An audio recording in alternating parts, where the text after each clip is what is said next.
Hola jóvenes, ¿cómo están? Quería compartir 5 puntos de cosas que tú puedes hacer cuando el Espíritu Santo te lleva al desierto.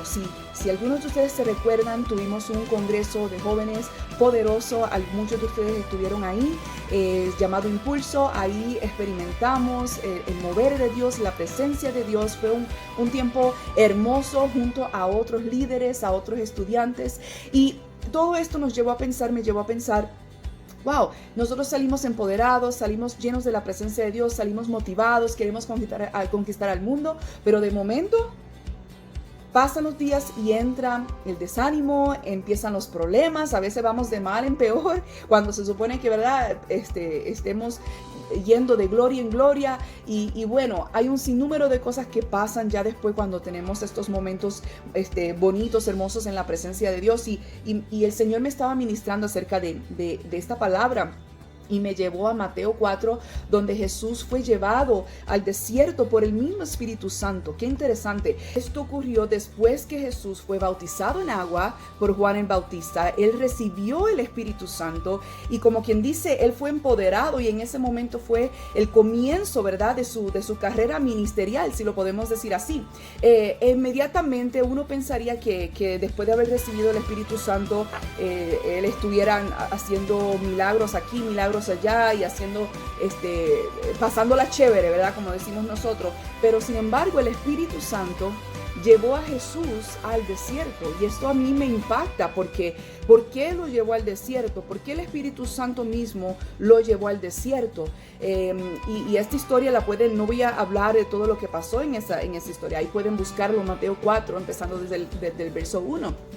Pero Jesús fue llevado al desierto, y esto, mientras meditaba en esta palabra, nosotros con los jóvenes hemos estado cubriendo una serie que ya terminamos, que se llama Espíritu Santo Guíame, Spirit Lead Me, y estábamos cubriendo unos puntos. ¿Qué hacemos cuando el Espíritu Santo de Dios nos lleva al desierto? ¿Cómo reaccionamos? ¿Qué debemos hacer? Y el Señor me dio 5 puntos. Yo sé que probablemente hay más cosas que aplicaría a diferentes casos, a diferentes personas, ¿verdad?, que podemos usar para poder pasar por ese desierto que el Señor nos lleva. Pero estas 5 cosas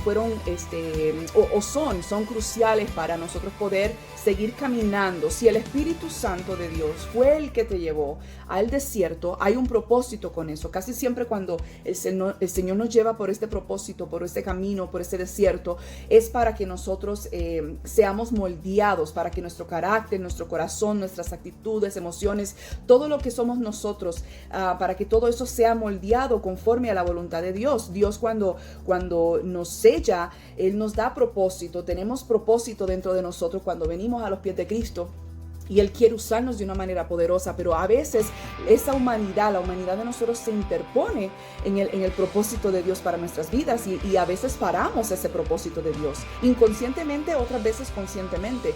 Pero ¿qué hacemos? ¿Qué hacemos cuando entramos a ese estado de problemas, de desánimo, que el mismo Espíritu Santo nos está llevando? Y entonces estos son 5 puntos, y me gustaría que tomen nota de estos 5 puntos, o que lo mantengan en mente. Entonces, número 1, no entres en un estado de ansiedad. Cada vez que nosotros entramos en un proceso, las cosas se ponen difíciles, o estamos entre el desánimo, o pasan cosas, ¿verdad?, que de momento nos sacan de onda, como dicen muchos por ahí. Debemos mantener en mente que no podemos entrar en ansiedad, porque el Señor tiene control de todas las cosas. Él tiene control de todo, y si Él nos llevó ahí, Él va a orquestar todo de la manera que tiene que ser todo orquestado, para que nosotros podamos aprender de lo que está pasando. Y una de las cosas que yo he aprendido a orar al Señor y de pedirle al Señor es que me ayude a entender el proceso que estoy pasando. ¿Qué es lo que necesito aprender en este desierto para poder salir adelante? Entonces, Dios siempre en su palabra dice que todas las cosas funcionan para bien para aquellos que aman a Jesús. Entonces, conforme a su voluntad, conforme al propósito de Él, ¿verdad? Entonces eso es algo que necesitamos mantener en mente. Aunque camine por el valle de sombra de muerte, no voy a temer, porque el Señor tiene todo control. El Señor va a guiarme, no debo tener miedo. Él es mi paz, Él es mi fuerza, Él es mi fortaleza. Número 2 es setear nuestras mentes en cosas del Espíritu. La palabra de Dios dice en Romanos que si nosotros mantenemos la mirada en cosas de la carne, eso nos va a llevar a la muerte. Pero si nos enfocamos en cosas del Espíritu, eso nos va a dar vida y nos va a dar paz. También dice la palabra que nosotros mantengamos nuestra mente, que pensemos en todo lo que es bueno, todo lo que es puro, todo lo que es agradable, todo lo que es digno de admirar. Entonces, ¿qué pasa? Que cuando entramos en ese desierto, en esos momentos donde tenemos problemas, tendemos a enfocarnos en las cosas negativas y nos vienen pensamientos malos y todo lo que pensamos es malo. Y a veces empezamos a imaginarnos cosas que ni han pasado y que a lo mejor nunca van a pasar. Entonces el Señor nos recuerda a través de su palabra que mantengamos la mente en todo lo que es bueno, todo lo que es puro, todo lo que es digno y digno de admirar. También la palabra de Dios dice que todo lo que nosotros pensamos en nuestro corazón, así somos. Entonces es importante que nuestros pensamientos sean alineados con la palabra de Dios, que llevemos nuestros pensamientos cautivos a la obediencia de la palabra de Dios. Número 3, confía en el Señor. El Señor tiene, como ya dije anteriormente, el Señor tiene control de todas las cosas. Hay una promesa que a mí me encanta, que está en Isaías 43:2, que dice que cuando pasemos por las aguas no nos vamos a ahogar, cuando pasemos por ese fuego tampoco nos vamos a quemar. Entonces eso a mí me alienta a seguir nadando, si estoy en aguas profundas, a seguir caminando por ese fuego, por esa presión que a veces hay alrededor de nosotros, a seguir caminando, porque yo sé que nada me va a pasar, nada me va a quitar del camino si me quedo mantenida, enfocada en las cosas de Dios. También la palabra de Dios nos insta a caminar por fe, no a caminar por lo que vemos, sino a caminar por fe. Eso es algo que es tan y tan poderoso. Número 4, declara la palabra de Dios. En este pasaje, hablando de Jesús, cuando fue llevado al desierto, vino la tentación. ¿Y cómo fue que él contraatacó esa tentación? Me encanta lo que dice la palabra. Dice, escrito está. La manera que él respondió con la palabra de Dios. Escrito está, no solo de pan vivirá el hombre, sino de toda palabra que sale de la boca de Dios. Entonces, eso es otro punto que necesitas recordar. Cuando entres en una situación, aplica la palabra de Dios.